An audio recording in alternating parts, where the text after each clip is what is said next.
네, 여러분들은 지금 화부대학부 일요주일 스튜디오 월십과 함께하고 있습니다. 여러분이 앉아있는 그 자리가 신령과 진정으로 예배하는 그런 자리가 되기를 소망합니다.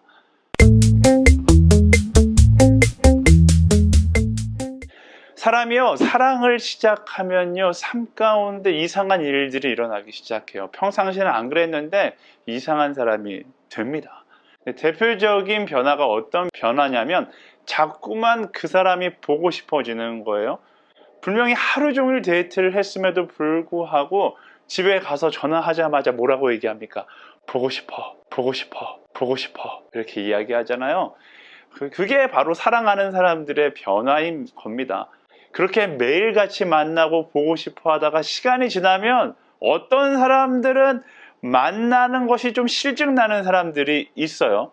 그런데 어떤 사람들은 여전히 계속 보고 싶은 사람들이 있습니다. 이런 사람은 어떻게 해야 돼요? 이제 결혼할 때가 된 거죠. 날짜를 잡고 결혼을 해서 이제는 항상 같이 살아야 하는 것입니다. 그래서 결혼을요, 사랑의 클라이막스라고 이야기하는 겁니다.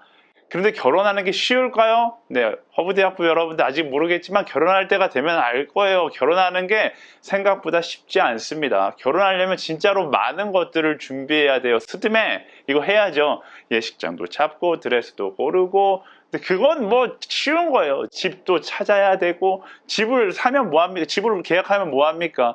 그냥 집에서 살 수 없잖아요. 가구도 넣어야 되고 침대도 사야 되고, 이게 굉장히 피곤한 일이에요. 하지만 그럼에도 불구하고 그런 시간들을 잘 이겨나가는 사람들이 있어요. 어떤 사람들이 이겨나갈까? 진짜로 사랑하는 사람들이 이겨나가는 것이죠. 사랑하는 사람들에게는 이 결혼을 준비하는 이 과정이 행복의 시간이 됩니다. 수고스럽고 힘든 시간이지만 생각하는 거죠. 그 사람과 함께 이 집에서 살 것을 생각하고, 그 사람과 함께 이 식탁에서 밥을 먹을 것을 생각하며, 그 사람과 함께 이 공간을 사용할 것이라는 그 기대감에 가득 차서 그 수고마저 행복으로 느끼게 되는 것이죠. 인류 역사상 최초의 사랑의 행복에 대해서 기록한 곳이 있다면 바로 창세기 1장이 아닐까 싶습니다. 창세기 1장을 보면요, 마치 신혼집을 준비하는 하나님의 마음이 느껴지고는 합니다. 하나님께서요, 창조하실 때 보면 사람을 언제 창조하세요? 여섯째 날, 가장 나중에 창조하세요. 세상을 다 만들어 놓고 보니까 뭔가 허전해 보이네? 사람이나 창조해야겠다. 짠! 이렇게 창조하신 것이 아니라 세상을 창조하시기 전부터 하나님의 계획 가운데에는 사람을 창조하실 것이라는 것이 계획되어 있었죠. 다시 말하면 첫날부터 다섯째 날까지 모든 창조가 하나님께서 바로 우리와의 동행을 준비하는 시간이었다라는 것입니다. 6일 동안 함께할 세상이라는 신혼집을 차근차근히 창조하시고요, 6일째 되는 날에 바로 우리를 창조하신 거예요. 우리를 창조하시고 눈을 가리고서 눈을 딱 뜨게 한 다음에 뭐라고 하시는 거예요? 서프라이즈를 외친 거죠. 하나님께서 심혈을 기울여서 창조하셨던 6일 동안의 그 창조의 과정들, 결국 우리를 너무나 사랑하셨기 때문에 하나님께서 끊임없이 보시기 좋았더라, 보시기 좋았더라. 뭐가 보기 좋은 거예요? 사랑하는 우리와 함께 하기 보기 좋았다라고 이야기하고 있는 것이죠. 이 세상은요, 하나님께서 그렇게 기대에 가득 차서 우리를 위해 만들어주신 러브 하우스이다 라는 사실을 우리는 기억해야 하는 것입니다. 아시겠죠? 그 러브 하우스를 바라보는 우리의 시선은 어떻습니까? 하나님께서 서프라이즈를 외쳤는데 우리는 그 러브 하우스를 뭐라고 이야기해요? 네, 망할 민국, 헬 지옥, 못 살겠다, 막 이런 말로 이 러브 하우스를 폄하하고는 합니다. 그럼 어떻게 될까? 하나님과의 관계가 최악으로 치닫을 수밖에 없는 거예요. 하나님은 최고의 선물을 주셨는데 우리는 그 최고의 선물을 향해서 왜 이거밖에 안 돼요? 라고 이야기한다면 그 관계가 형성될 수가 없는 것이죠. 사랑하는 여러분, 하나님의 최고의 선물에 감동할 수 있는 우리가 되어야 하는 것입니다. 그 감동으로부터 그 동행의 행복이 흘러나오기 시작합니다. 하는 거예요. 처음부터 초치지 않는 그런 그리스도인들이 되어야 하는 것이죠. 여러분 생각해 보세요. 여러분이 진짜로 사랑하는 사람이 있어서 이 사랑하는 사람과 함께하기 위해서 이제 결혼을 약속하고 여러분들이 이제 발품을 팔아서 집도 계약하고 집에다가 열심히 땀을 뻘뻘 흘리면서 가구도 넣고 다 준비했어요. 청소까지 싹 다 해놓고서 사랑하는 사람을 집에 처음 데리고 가서 눈을 가리고 딱 들어가서 딱 보여주면서 서프라이즈를 외쳤는데, 만약에 그 사랑하는 사람이 여러분한테 자기야 이거 전세지 이렇게 이야기하면 여러분 기분이 어떻겠어요? 근데 그냥 결혼 안 하고 싶죠. 그게 사람의 마음이잖아요. 마찬가지예요. 하나님의 프로포즈 앞에서 우리는 어떻게 반응해야 하는가? 근데 감동으로 반응할 수 있어야 되고 감사로 반응할 수 있어야 돼요.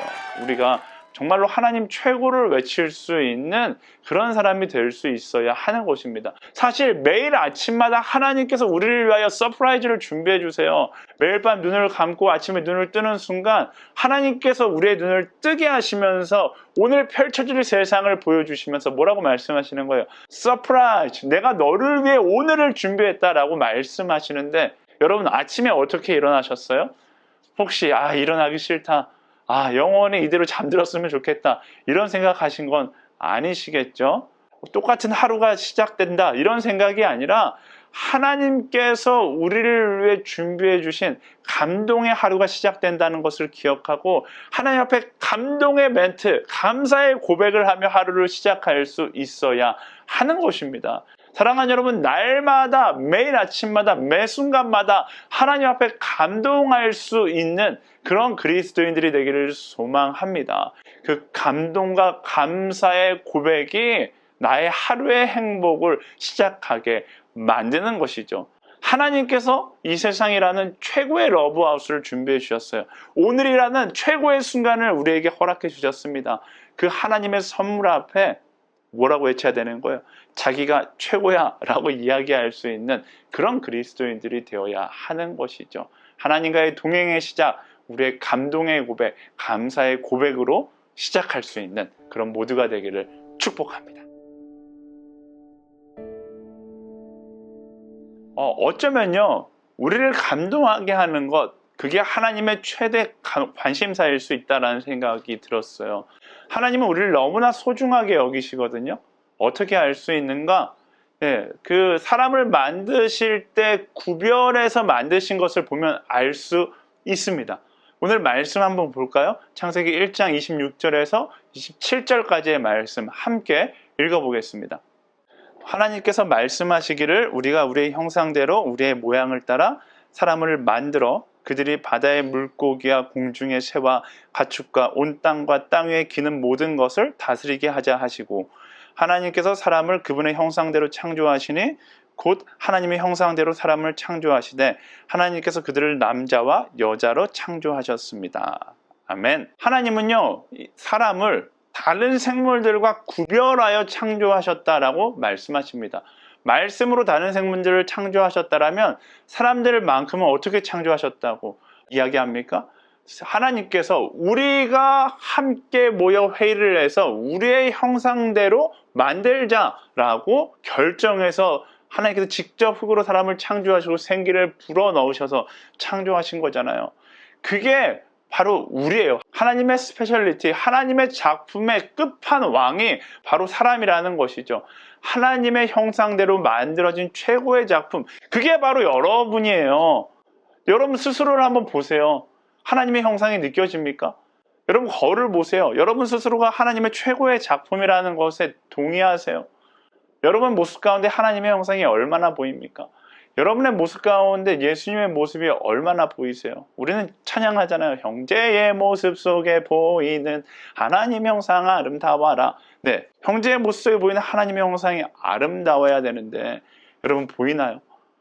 아쉽게도 하나님의 형상이 보이지 않을 때가 너무나 많습니다. 우리가 하나님의 형상대로 창조되지 않아서 그렇게 보이는 것일까? 그게 아니죠. 우리 안에 하나님의 형상을 가리고 있는 것이 너무나 많기 때문에 그런 거예요. 얼마 전에 인터넷에서 한 화제가 되었던 양 사진을 본 적이 있어요. 이 양이 털을 깎기가 싫어서 6년 동안 도망치다가 6년 만에 발견됐는데 완전 이 양의 형체를 알아볼 수 없을 정도로 털이 막 엄청 자랐고 그 털이 너무나 지저분하게 보였더라고요. 그리고 잡혀서 그 털을 미니까 이제 다시 양의 모습으로 보이는 거예요. 저는 이 양을 보면서 우리가 마치 이 양과 같다라는 생각이 들었어요. 어린 양 예수와 같이 살아야 하는데 우린 털 깎기 싫어 도망치는 도망자 양과 같이 살고 있는 것이죠.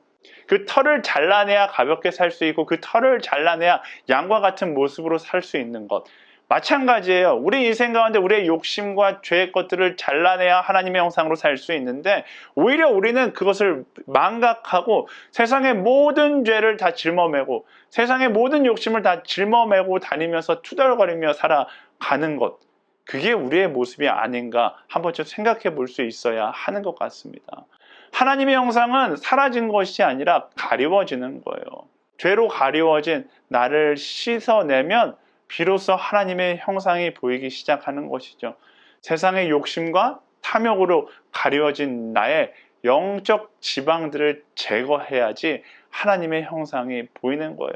제가 자주 이야기하잖아요. 제가 다이어트를 해보니까 내 몸의 지방을 다 떨어내 보니까 뭘 깨달았다고요? 아, 내가 원래 잘생긴 사람이었구나 라는 사실을 깨달았다. 마찬가지죠. 우리는 원래 하나님의 형상대로 창조된 존재예요. 그렇기 때문에 내 인생 가운데 죄의 문제를 해결하고 내 인생 가운데 욕심과 탐욕, 하나님께서 기뻐하지 않은 것을 떨궈내면 그때 하나님의 형상을 내 삶 가운데, 내 모습 가운데 발견할 수 있게 되는 것이죠. 어떻게 그것을 떨궈낼 수 있습니까? 말씀은 이야기합니다. 예수 그리스도와의 만남, 그 십자가를 향한 믿음을 통하여서 우리가 죄의 문제로부터 자유할 수 있다라고 이야기하는 것이죠. 예수 그리스도의 그 십자가 앞에 서서 그가 나의 죄를 대속하였음을 믿음으로 고백할 때 우리는 하나님의 형상을 회복하는 한 사람이 될 수 있는 것입니다. 그런 의미에서 우리 인생은 크게 둘로 나눌 수 있어요. 예수님을 만나기 전과 예수님을 만난 후. 예수님을 통해 내 영혼의 죄의 문제가 해결되면 하나님의 형상이 보이기 시작하는 거예요. 날마다 예수님의 손을 붙잡고 십자가로 나아가서 내 안에 하나님의 형상을 기억해내는, 그리고 그 하나님의 형상을 자랑하는 하루하루를 살아갈 수 있게 되기를 예수님의 이름으로 축원합니다. 예수님의 십자가가 하나님의 형상을 회복하게 하는 거예요. 그것을 기억할 수 있는 허브대학과 되기를 소망합니다.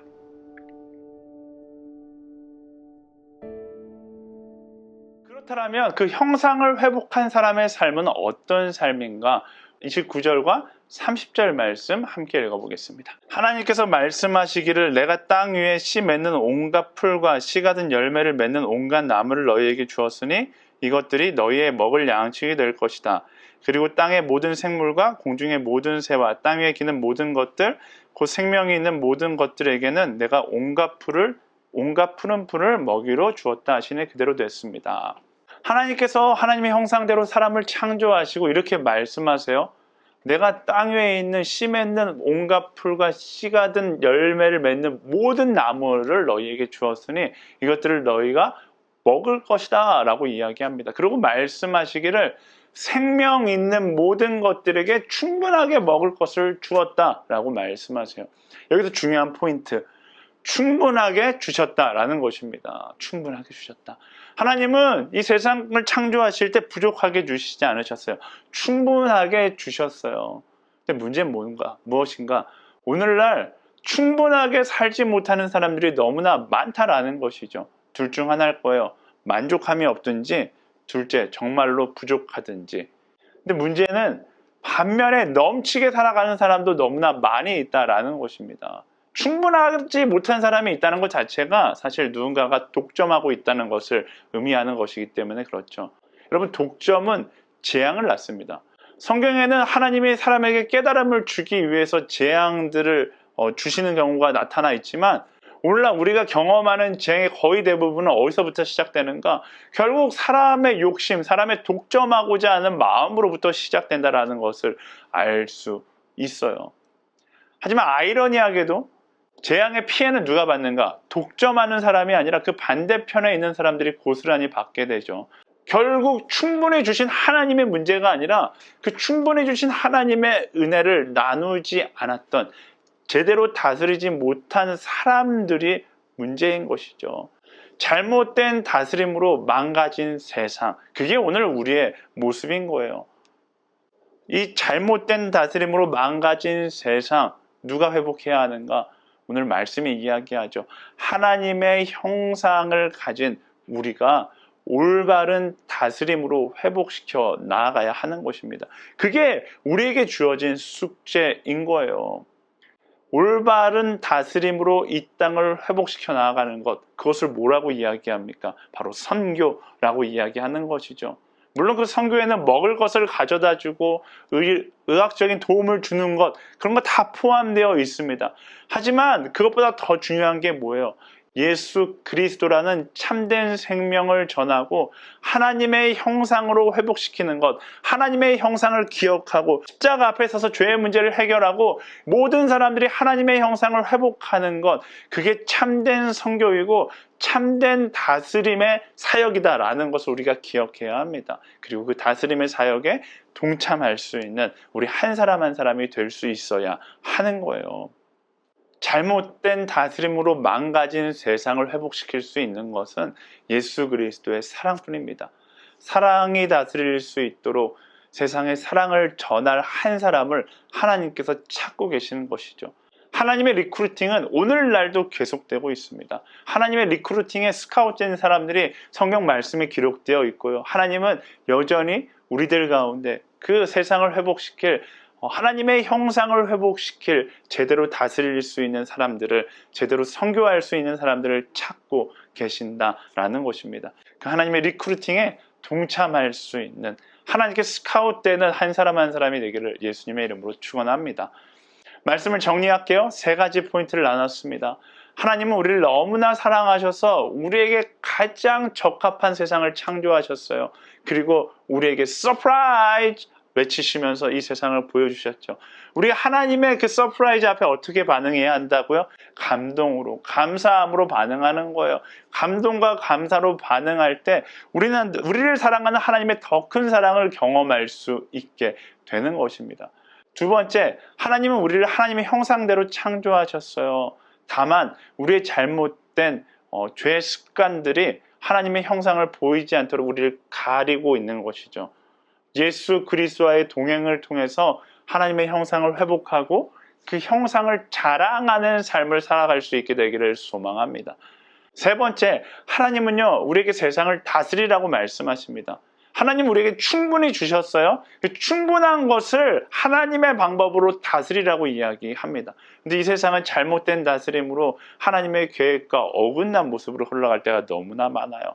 우리는 어떤 사명이 있는 사람이에요? 올바른 다스림으로 이 땅을 회복하고 한 사람 한 사람들이 하나님의 형상을 회복할 수 있도록 도움을 주는 사람들이 되어야 하는 것입니다. 그것을 무엇이라고 이야기한다고요? 바로 선교라고 이야기하는 거예요. 하나님의 프로포즈를 받은 하나님의 형상을 닮은 한 사람이 가지는 사명, 땅끝까지 이르러 내 증인이 되리라. 땅끝까지 이르러 예수 그리스도의 사랑으로 한 영혼 한 영혼을 품음으로 말씀하신 대로 하나님께서 우리에게 주신 이 세상을 올바르게 다스릴 수 있는 한 사람 한 사람, 그 한 사람이 바로 우리가 되기를 소망합니다. 그 하나님의 사랑의 프로젝트, 그 하나님의 사랑의 리크루팅에 동참할 수 있는 우리 허브대학부 한 영혼 한 영혼들이 되기를 예수님의 이름으로 축원합니다. 자, 기도할까요? 하나님께서 우리에게 주신 이 선물 앞에서 우리가 정말로 불평하고 원망하는 것이 아니라 감동하고 감사함으로 그 하나님의 사랑을 경험할 수 있게 되기를 소망합니다. 또한 하나님의 형상으로 창조되었음을 기억하고 그 형상을 따라 살아갈 수 있는, 예수 그리스도의 그 십자가 앞에서 그 형상을 회복하고 말씀하신 대로 살아갈 수 있는, 하나님의 형상을 자랑하며 살아갈 수 있는 우리 모두가 될 수 있도록 인도하여 주시옵소서. 또한 아버지, 정말로 하나님께서 이 세상을 다스리라고 말씀하셨는데 아버지, 우리 이 땅 가운데 올바른 다스림이 아니라 정말로 독점하고 욕심으로 가득 찬 다스림으로 인하여서 충분히 주셨음에도 불구하고 너무나 어렵고 너무나 힘든 삶을 살아가는 사람들이 많이 있습니다.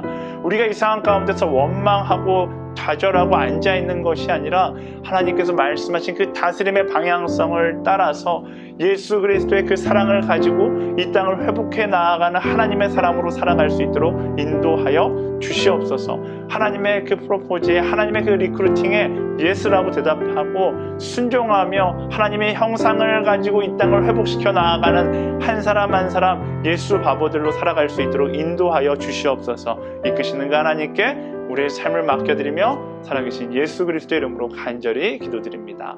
아멘.